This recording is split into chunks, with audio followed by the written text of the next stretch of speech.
ಜಿಂದಾಬಾದ್ ಜಿಂದಾಬಾದ್ ಜಿಂದಾಬಾದ್ ಬೇಕೇ ಬೇಕು ನ್ಯಾಯ ಬೇಕು ಬೇಕೇ ಬೇಕು ನ್ಯಾಯ ಬೇಕು. ಬಂಧುಗಳೇ, ನಾವೆಲ್ಲರೂ ಕೂಡ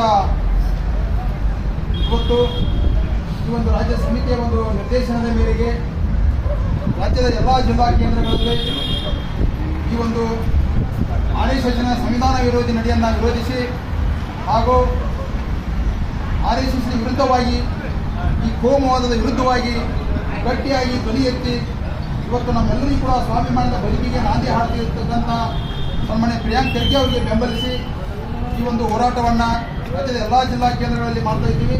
ಅದರ ಭಾಗವಾಗಿ ಇವತ್ತು ನಾವು ಉಪವಿಭಾಗೀಯ ಕೇಂದ್ರದಲ್ಲಿ ನಮ್ಮಲ್ಲಿ ಒಂದು ಜಿಲ್ಲಾ ಸಮಿತಿ ಸಭೆ ಆಯೋಜನೆ ಇರುವುದರಿಂದ ಇವತ್ತು ವಿಭಾಗೀಯ ಕೇಂದ್ರದಲ್ಲಿ ಒಂದು ಹೋರಾಟವನ್ನು ಹಮ್ಮಿಕೊಂಡಿದ್ದೇವೆ. ಬಂಧುಗಳೇ, ಈ ದೇಶದಲ್ಲಿ ನಾವು ಯಾವತ್ತೂ ಕೂಡ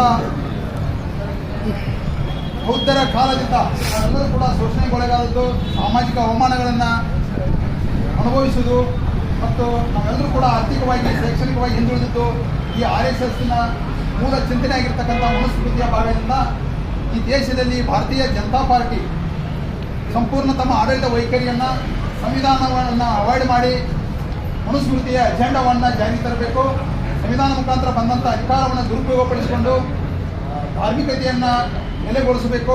ನಮ್ಮನ್ನು ಮತ್ತೊಮ್ಮೆ ಒಳಗುವಂಥ ಸ್ಥಳಕ್ಕೆ ತಳ್ಳಬೇಕು ಮತ್ತು ನಮ್ಮನ್ನು ಶೈಕ್ಷಣಿಕವಾಗಿ ಮತ್ತು ಸಾಮಾಜಿಕವಾಗಿ ಹಿಂದಿಕ್ಕಬೇಕು ಮತ್ತು ನಮ್ಮನ್ನು ಶೋಷಣೆ ಒಳಪಡಿಸಿ ಗುಲಾಮರನ್ನಾಗಿ ಮಾಡಬೇಕು ಅನ್ನೋ ಚಿಂತನೆ ಇಟ್ಕೊಂಡು ಏನು ಹೊಂಟಾರ ಅಂಥ ಒಂದು RSS ವಿರುದ್ಧ ದಲಿತ ಸಂಘರ್ಷ ಸಮಿತಿ ಸುಮಾರು 50 ವರ್ಷಗಳಿಂದ ಈ ರಾಜ್ಯದಲ್ಲಿ ಹೋರಾಟ, ಚಳವಳಿ, ಚಿಂತನೆ ಶಿಬಿರಗಳನ್ನು ಮಾಡ್ತಾ ಇಲ್ಲಿವರೆಗೆ ಬಂದಿದ್ದೀವಿ.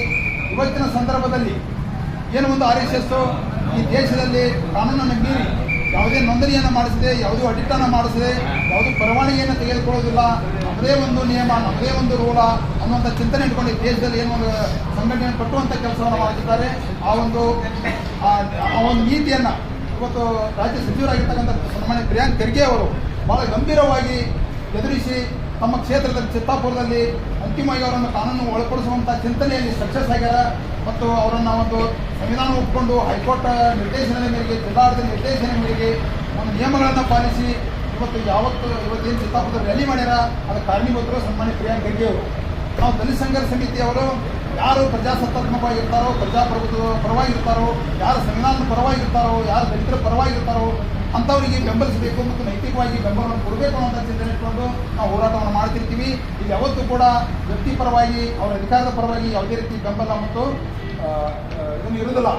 ಆದ್ರೆ ಅವರ ಒಂದು ಚಿಂತನೆ ಇರ್ತದಲ್ಲ RSS ವಿರುದ್ಧ ಮತ್ತು ಸಮಾಜದ ಪರವಾಗಿ, ಆ ಚಿಂತನೆಗೆ ನಾವೆಲ್ಲರೂ ಕೂಡ ಇವತ್ತು ರಾಜ್ಯ ತುಂಬ ಈ ಒಂದು ಹೋರಾಟದ ಮುಖಾಂತರ ಅವ್ರಿಗೆ ನೈತಿಕವಾಗಿ ಬೆಂಬಲವನ್ನು ಕೊಟ್ಟಿದ್ದೀವಿ. ನಾವು ಯಾವತ್ತೂ ಕೂಡ RSS ವಿರುದ್ಧ ಇರ್ತೀವಿ, ಪ್ರಜಾಪ್ರಭುತ್ವ ಪರವಾಗಿರ್ತೀವಿ, ಬಾಬಾ ಸಾಹೇಬ್ ಅಂಬೇಡ್ಕರ್ ವಿಚಾರದ ಪರವಾಗಿರ್ತೀವಿ, ಈ ಸಂವಿಧಾನದ ಪರವಾಗಿರ್ತೀವಿ ಅಂತಕ್ಕಂಥ ಮಾತನ್ನು ಈ ಒಂದು ಇಡೀ ರಾಜ್ಯದ ಎಲ್ಲ ಹೋರಾಟದ ಒಂದು ವೇದಿಕೆಯಿಂದ ಇವತ್ತು ನಾವು ಈ ದೇಶದ ಒಂದು ಕೇಂದ್ರ ಸರ್ಕಾರಕ್ಕೆ ಎಚ್ಚರಿಸಲಿಕ್ಕೆ ಬಯಸ್ತೇವೆ.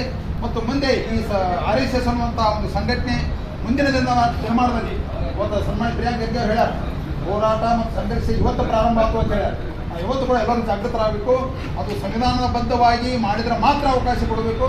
ಸಂವಿಧಾನವನ್ನು ಬಿಟ್ಟು ತಮ್ಮದೇ ಆದ ರೀತಿಯೊಳಗಡೆ ತಮ್ಮದೇ ಆದ ನಿಯಮವನ್ನು ರೂಪಿಸ್ಕೊಂಡು ಏನಾದರೂ ಮಾಡೋಕ್ಕೆ ಮುಂದೆ ಹೋದ್ರೆ ಆ ಪ್ರತಿಯೊಂದು ಅವ್ರ ಕಾರ್ಯಕ್ರಮಗಳಿಗೆ ಮತ್ತು ಅವರು ಪ್ರತಿಯೊಂದು ಪಥಸಂಚಲನಗಳಿಗೆ ನಾವು ಟಕ್ಕರ್ ಕೊಡುವಂಥ ಮತ್ತು ಪ್ರತಿಭಟಿಸುವಂಥ ಕೆಲಸವನ್ನು ಈ ದೇಶದಲ್ಲಿ ಸಂವಿಧಾನಬದ್ಧವಾಗಿ ಇರ್ತಕ್ಕಂಥ ಹೋರಾಟದ ಮುಖಾಂತರ ನಾವು ಮಾಡ್ತೀವಿ ಅಂತಕ್ಕಂಥ ಮಾತನ್ನು ಈ ಸಂದರ್ಭದಲ್ಲಿ ಹೇಳಿಕೆ. ತಾವೆಲ್ಲರೂ ಕೂಡ ಇವತ್ತು ಜಿಲ್ಲಾ ಸಮಿತಿ ಸಭೆ ಮುಗಿಸಿ ಈ ಹೋರಾಟದಲ್ಲಿ ಭಾಗಿಯಾಗಿದ್ದೀರಿ. ತಮ್ಮೆಲ್ಲರಿಗೂ ಕೂಡ